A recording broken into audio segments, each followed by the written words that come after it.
بسم الله. سلام البنات، واش راكم؟ ان شاء الله كامل تكونوا لاباس. اليوم باذن الله جبت لكم تحليه خفيفه وبنينه وفيها ريحه القارص. هنا عندي 250 الكيلة اللي كيلت الكاس هذا يوزن 250 ملي تاع الحليب. درت ثلاث كيسان ورايحه ندير عليهم 3 مغارف نتاع السكر معمرين مليح مليح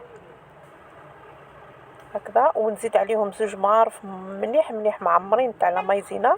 تقدروا تروحوا حتى 3 مغارف، اللي تحب التحليه نتاعها تكون يعني شاده روحها دير 3 مغارف ماشي معمرين مليح. ونزيدوا عليهم 3 مغارف نتاع الفلون لافاني يكونوا معمرين مليح. 3 مغارف قيس نتاع 150 غرام الفلون. هنا تزيد دير حبه بيض ونزيد عليهم قرصه تاع الملح ونخلطوا مليح مليح المكونات باش السكر يذوب لي. هنا نخلطها مليح مليح ونحطها فوق النار حتى وين يغلى لي الخليط.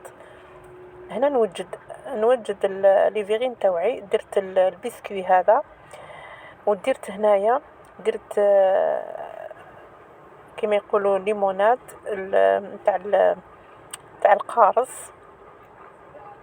نتوما ديروا واش حبيتوا ديروا حليب بالشوكولاته، تقدروا ديروا الجي، تقدروا ديروا القار يعني الليمون تعصروه وديروه كيما حبيتوا، لكم الاختيار. المهم تشمخ لنا البسكويت تاعنا. هنا راني نشمخ فيها هكا كما قلت لكم هكذا، نشمخ كامل ونعمر لي فيرين تاوعي هكذا.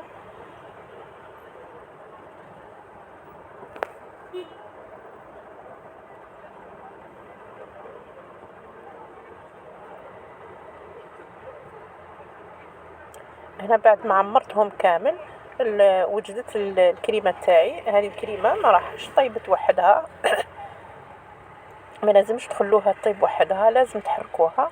اذا هنا عندي حبه تاع قارص، حبه ونص عصرتهم ودرت الزيت تاوعو في الماء في العصير، ودروكا راني يعني صفيته. وهنا نحيت كاس نتاع الخليط نتاع الكريمه خليته نحطه في جيه. وهنا راح نخلط الخليط نتاعي باش يبرد لي برك شويه هكا، نحلو برك سخونيه الاولى. رايحه ندير عليها عصير الليمون اللي ما زيتلوش الماء هكا مركز، يعني عصير مركز كما قلت لكم. حبه ونص تاع القارص، والقارص نتاعي كانت عنده الماء فيها بزاف، درت برك حبه ونص. كما قلت لكم درت زست تاع الليمون درتو داخل العصير ومن بعد خليته شويه ومن بعد صفيته وزدته للكريمه. هنا رايحه نفرغ الكريمه نتاعي، نفرغ برك الثلث نتاع الخليط، يعني شويه برك بس راح ندير طبقه ثانيه. هنا بلا ما نخليها تبرد ثم راح نزيد الطبقه الثانيه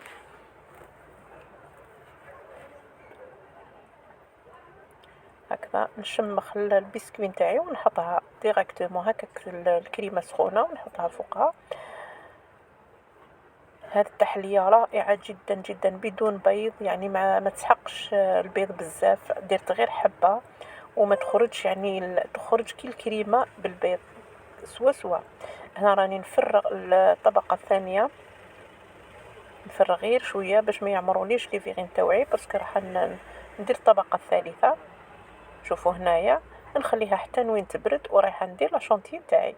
هنا هذاك اللي نحيته الكريمه اللي نحيتها حطيتها حتى وين بردت، راح نزيد لها كاس نتاع لا شونتي ماشي معمر، يعني تقدري تقولي ربع كاس ولا ناقص 2 دوا. شوفي ضربته هنايا مليح مليح كي شفتو هكاك خاثر، زدت له شويه نتاع الماء نتاع القارص باش ينكه لي يعني تكون لا شونتي نتاعي منكهه بالقارص. وهنا راني ندير لي غوزاس وانتم ديروا الشكل اللي يعجبكم والشكل اللي تكونوا مرتاحين فيه وجذاب. هنا عطالي واحد الشكل انا عندي رائع جدا جدا. انا نحب الحاجه اللي تكون سامبل، درتها هكا. وليسونسيال البنه، يعني لو كان لقيت تشوفوها هكا وتبنوا، يعني تستبنوا بها، يعني تذوقوها وتشوفوا الانتعاش اللي فيها. مالغري ديتها بالحليب صح، هذاك القارص المركز اللي درتو في الكريمه باين، وعطالي شويه تاع الحموضيه، وباين الريحه تاعو، وشهي جدا جدا.